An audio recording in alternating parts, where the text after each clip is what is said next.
What's up, Geek fans? Welcome back. It's time again for Geek Reviews, and today we're reviewing Season 1 of Man in the High Castle. This is an Amazon exclusive show, and it is a big history what-if show. So let me set this up for you.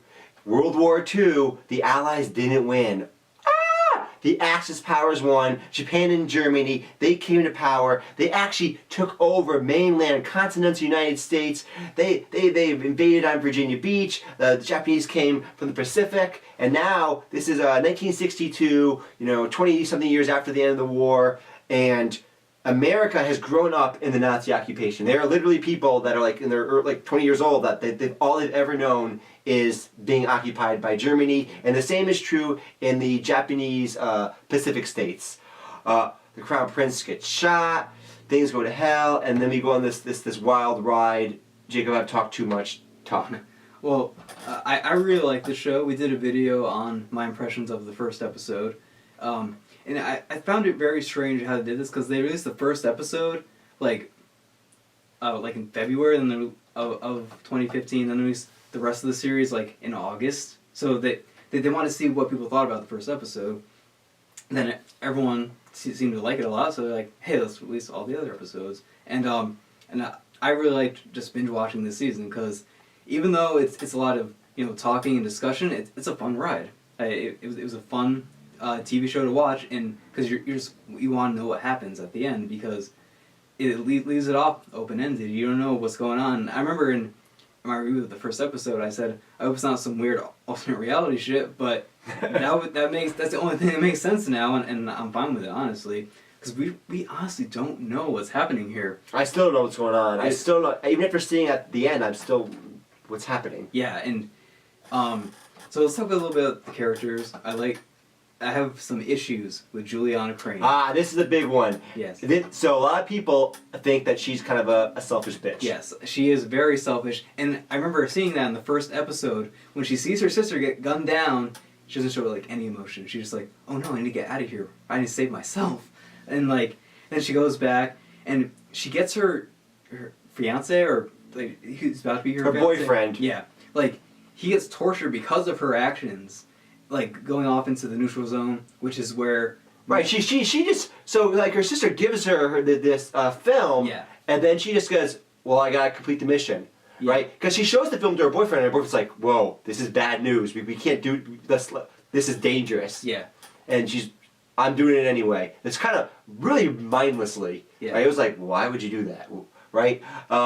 And because of that, he gets tortured. But not only that, his sister and her kids, they get killed. Yeah. They're killed because of this woman. And then she comes back. When she comes back, she continues to cause more problems with this guy. Yeah, and he's very angry with her, but he still stays with her for some reason. He's he still loves her. So it was very believable. I like that she's not a pure good or pure bad character, because she's on the teetering edge of it, because I liked her more in the middle of the season, and then at the end I kind of hated her again. But why did you hate her again at the end? Because I felt she made a good decision at the end, but I thought that she had the wrong motives behind it. She was this guy could that she ends up saving at the end could help that could help to end all that stuff. But she's I'm gonna make the good moral decision and help him escape. But at the same time, it's I don't know what to think at the end. See, it was very. Well, the other agent that she's working with, Joe Blake, who's a Nazi guy, she doesn't know he's a Nazi till towards the very end of the show, and then the resistance has an idea. Well, let's just kill this guy, and she decides not to go through that idea. The thing that turned me around with the character, because I was also in the beginning really, I mean, come on now. Yeah. It was two things. One was there was a bit of victim blaming by blaming her for what she didn't kill his niece. She didn't have him tortured. She didn't do that. Yeah. No, those are the assholes in power that are these horrible people, dictators. They're the ones that are doing that. Yeah. She's just trying to fight back. Yes, that only goes so far, because if you do something, it's gonna piss off this other guy to hurt somebody.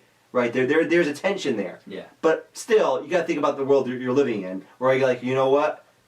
Otherwise, bad things are just to keep happening if you don't change to Yeah. everyone. Yeah. But the other thing that made me kind of look past it was actually the sci-fi aspect. She Yeah. had this obsession with the tapes, Yeah. and it kind of tied into a little bit about because they reveal Hitler has an obsession, who's still alive, has an obsession with these. Other people have obsessions with these tapes. Yeah. So there's something about him. Yeah, see, for me, I thought that one of my only negatives about the show is that I felt like her just going on this mission just out of nowhere. It was kind of out of place. She's just like, okay, I'm gonna abandon everything and to go into the neutral zone and complete this mission for my sister, and cause she basically has to be like a secret agent, basically like a spy. I agree with you that was a little bit contrived. Yeah. They needed the story to get going. Yeah. And I'm like, and I bought it. Yeah. If they gave her some background stuff, if it showed her wanting to get out of the city, and explore the country, that could have made me believe it a little bit more. But she just goes off. Because you don't know the character at all. Yeah. And the way she's presented to you, the very little time you know her is like someone that has accepted the Japanese rule over them. Yeah. She participates in Japanese activities, like she's a member of a Aikido dojo. So she accepts the culture. Yeah. She's not a big Japanese hater, right? So it does seem a little odd that she would go this far. But also remember, she shot her sister gunned down. Yeah. Right there. Some dude just gunned her down for what? Yeah, she didn't show any emotion, but she obviously cared. I think she did show emotion. I think a little bit, but even afterwards, she was I thought there was a lot of emotion when she was having that hard time breaking it to her family. Yeah. That she died. I felt that emotion. But anyway, I think overall though, I found her character probably the least interesting of the cast. Probably. Yeah, even the probably the second main character, Joe. He at least he's a secret Nazi agent. He has a lot more to him there. But my favorite character is actually a side character I only get to see for a few episodes, the Marshal. I really liked him. He was the hitman that's going after them when they're in the neutral zone. And I've seen that actor before in stuff like Torchwood, which is an adult spin-off of Doctor Who. Very adult spin-off. And he was really good in that too. But I loved his just badass hitman character in the show. He was fine, but I want to see more of him. He was fine. He's a good character. My favorite character though is easily Oben Gruppenführer Smith. Okay, yeah, he's really good too. Again, he reminded me of he gets introduced in the first episode. It's like, there's that Nazi bad guy who we already know what he's about, right? That's what he seems like, and he reminded me a lot of Al Swearingen from Deadwood, where Al Swearingen from Deadwood in the first episode is a monster. I mean, he's brutal. And it's like, oh, okay, we see who this guy is. He's obviously the bad guy. Oben Gruppenführer Smith. He's obviously the bad guy. Blah blah blah. And then the next episode, they show him at home with his family. And it's like, what? Yeah. What just happened now? Yeah. And they show more and more his background and how he actually has a lot of mixed feelings about his position. Yeah. Right? He's not as this mindlessly ruthless and horrible person as you think he is. It's really weird. I kind of it showed that he was around before, during the war. Yeah. He was around for all of that. But he was an American citizen, though, right? Yeah, he was born in America. Yeah. So this whole thing got all got taken over from him, and then he just accepted it. So, another really interesting thing is how it showed suburban life in this new Nazi Reich. It's really bizarre because it's normal, but it's not at the same time. It's normal, but it's not. Yeah, it's so weird. And Heil Hitler! Heil Hitler! That's how they greet each other. That's how they greet each other. Heil Hitler! And it's casual, oh, how you doing, Susie? Heil Hitler! It sounds ridiculous, but it's normal. It's just you know what I mean? It's weird. Yeah. Right? And then there's talked about this in our review of the first episode. There was that scene where Joe's driving to the neutral zone. He breaks down at the side of the road, and then the cop shows up, and then ashes just start falling from the sky. And it's like, what's that? It's like, oh, it's the people from the hospital that they burned. They got rid of by burning them. Right, they're burying the infirm, the disabled, the elderly, the Jews that they find. Yeah, and it's just a normal thing. Yeah, just ashes falling from the sky, normal stuff. And that they tie into later in the episode. One of my favorite arcs, and one of the things that really made me, I just gotta say, I was stunned by Rufus Sewell's performance. I thought it was an amazing performance. And I've seen this guy he's a British actor who's been in a ton of things. Like he was recently in that Hercules movie with Dwayne the Rock Johnson. I've seen him playing Charles II in a BBC production. I've seen a lot of stuff and I like him. But this has got to be one of the best roles I've ever seen him in. It's so nuanced. Later in the series, like I don't know, I'm sure episode 5 or something, his son injures himself and they bring him to the doctor. And they find out he has a terminal illness, right? This is not good in Nazi Germany where you can't be weak, you know? They had this philosophy, right? That's why in the first episode they established it. Oh yeah, you know, for the disabled, the infirm, you know, people that are a drain on society, we just kill them. That's what we do here, right? And they had this conversation with the doctor, and then he's like, well, I want a second opinion. And the doctor said, well, if you can do that, but then it becomes an institutional matter. And immediately he realizes what that means. That means like, oh, everyone's going to know. Yeah.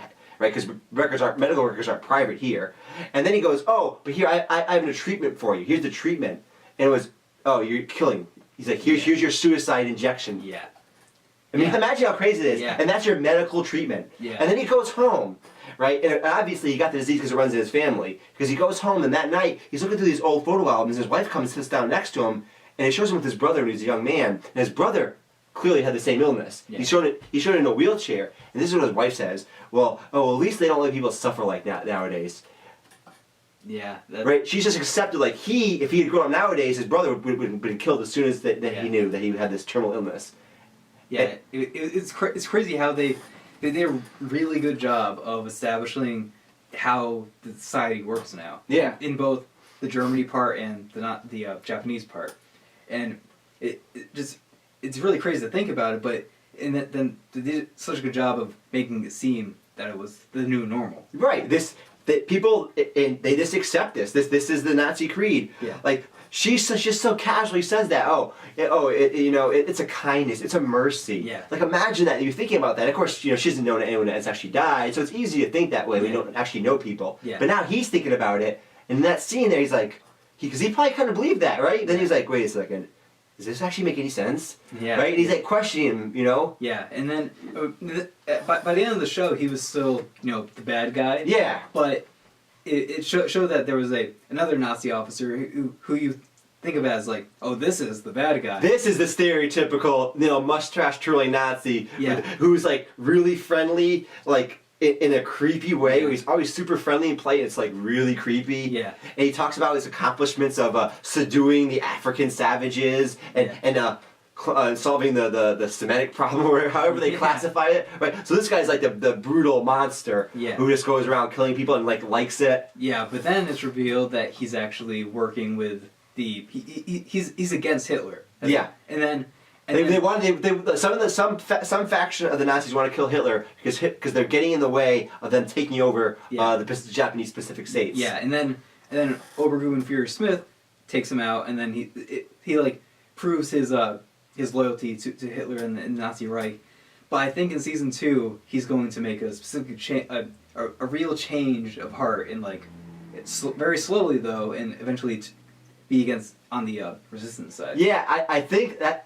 I'm seeing that those seeds laid there because they had his friend, the colonel, who gets caught trying to help the Japanese Pacific states get the bomb. Because right now Japan's at a very military, they're very military inferiority compared to the Nazis. Right? They show that throughout the show. Japan, like the Crown Prince is in a boat, or they got Nazis flying these crazy jets. It's really cool. Another thing that we haven't mentioned is moving away from the West Coast, go to the East Coast.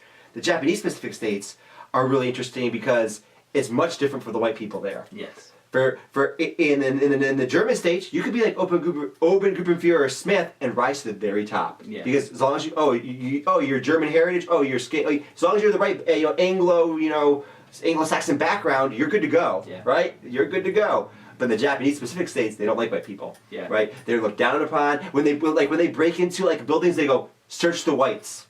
Right, so it's not too good being a white person, and I love how they capture the culture of both. It feels believable, but it feels like what it would be. And another thing that I didn't like, but I bought into it pretty quickly after my initial thoughts, but was I thought the neutral zone it kind of seemed weird, like it didn't fit with how realistic both the Nazi side and the Japanese side felt, but both those societies felt real. The neutral zone just felt like. It just didn't fit for me. It was like this is like the sci-fi part, like post-apocalyptic, like a broken down place, building and stuff. It just didn't really. I don't know. I felt like it didn't do a good enough job of setting up why that was there. But I bought into it pretty quickly after that. I bought into it right away just because it made sense that they would have a buffer between the two powers. Yeah. And then in between that buffer, it would be kind of like a lawless place. Yeah. And maybe like you. I see what you're saying. It was like it didn't have the authenticity to me that the other two places had. Yeah. But it worked for what it was. They kind of went out of the neutral zone pretty quickly. What else did you think about? What did you think about Japanese Minister to Comey? I thought he was great. He was one of the best characters on the show, and I love the. We're gonna talk about the very last scene of the show, where it really confused me, but I was like, "This is awesome" at the same time. Yeah.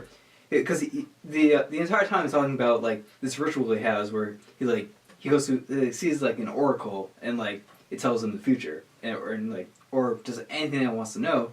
Sits down, does this ritual, and he sees America during the 1960s as it was like in reality. Right, as in our history. Yeah, and that was just like, holy crap, man! My mind just got blown. My mind was so blown in that scene. That's my exact reaction. I'm like, wow.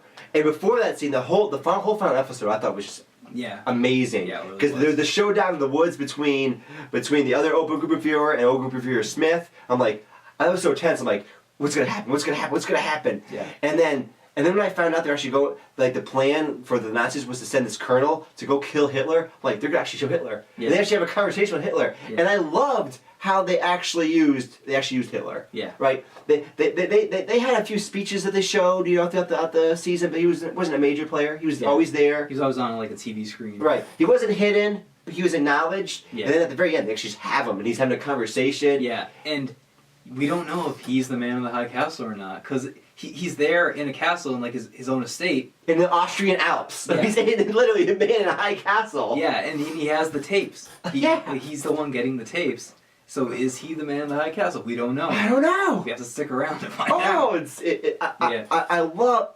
There's so much I love about this, and like you said, you like that the hitman side character. Yeah. I like some of the side characters as well. I love the Yakuza guy.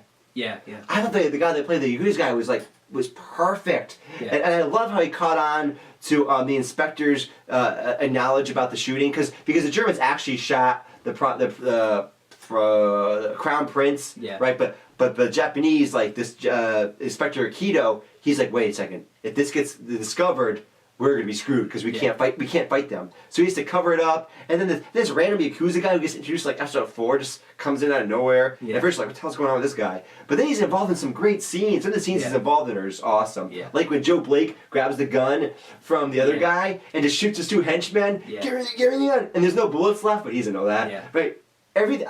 I love how things tie together. The random like not arms dealer, antiques dealer. Yeah. Like at first I'm like, who's this guy? Why is he here? Yeah, I really wanted to mention him because I actually like the whole thing with him and the Japanese couple. Like, it didn't really make any sense at first. But at first I was like, what is this about? Yeah. Why are they even having this scene? But then it showed that like they wanted him to learn more about American culture. Yeah. They're just using him, but he's directly connected to Juliana's boyfriend because he sold him the gun to shoot the He was going to shoot the prince, but he didn't shoot the prince. But then later on, that he ties into this scheme where when he becomes a guest of their house, that he realized, wait a second, these people are getting all this American antiques, but some of it's fake. It's like, wait, we could fake this guy out, and that money is used to pay off the Yakuza guy. There's just so many layers, and because so many of these stories at first, this is a very big tale. It's on 2 different coasts, right? Yeah. And in the neutral zone, it's like, what's going on? Why are these people even involved? And they all slowly build to the end where it all ties together. It's like, wow. Yeah, and I really like the antique shop scenes because it gave them an opportunity to explain a little bit more about how this history is different. Like even before World War II, it says that that Teddy Roosevelt got assassinated, and that didn't happen in our. And then it also showed that. Well, it was during World War II it happened. Okay. Well, it didn't. Yeah. It happened before that. They said I'm pretty sure. And then What was the other thing that they said that was different? It was something about Stalin that like he got assassinated too. In 47. Yeah. But that's the change. I don't know when the actual changing point is though from our history. Okay. I couldn't quite figure out what it was because they mentioned a few things, but those all pretty close to our World War II. Yeah. But I'm wondering if we're gonna go a little more into that in the next season. But anyways, we've gone on and on because I love this show, so I can talk about it forever. Jacob, what grade? We're gonna do letter grades because that's what we do. We have all kinds of rating systems. I'm gonna give it an A minus. I really like this show. I really want to see what's going to happen in the future. But for me, it started off a little bit slow, but it just kept building and building, and then by the end, I was like, oh my god, I can't wait to see more. I'm having a hard time. I've had an internal struggle about this grade, Cobb. An internal struggle because and maybe I shouldn't have done this, but I read some other reviews, Okay. right? And some people are hating on the show specifically because it's too negative, right? It's too serious. Oh, I mean, all the characters are always serious all the time. It was a little drab, and for that, and that like mixed with how like boring I thought the first 3 episodes were, but then that just like changed completely like halfway through. To me, I was always. I mean, this show was one of those shows where I saw the first stuff. I'm like, this is. Oh my god, it's my show. So this really appeals to my taste. I love really good serious drama. I love like all the scenes with the real emotion, like when he learns about his son's terminal illness, when he's in that cabin trying to make a decision. All these scenes of emotion, amazing acting ability. I'm gonna have to give this an A. I'm giving it an A. This was a fantastic show. I really liked it. But if you don't like things, if you want a laugh here and there, this is not going to be your show. Yeah. If you want to feel happy at the end, it's probably not going to be for you. I mean, I like it because of the history angle, but anyways, it's fantastic, Jacob. Yes. But anyways, go check out Man in the High Castle. Yeah. We're talking too much. This has been Geeks at the Movies, and we'll talk to you later. Bang!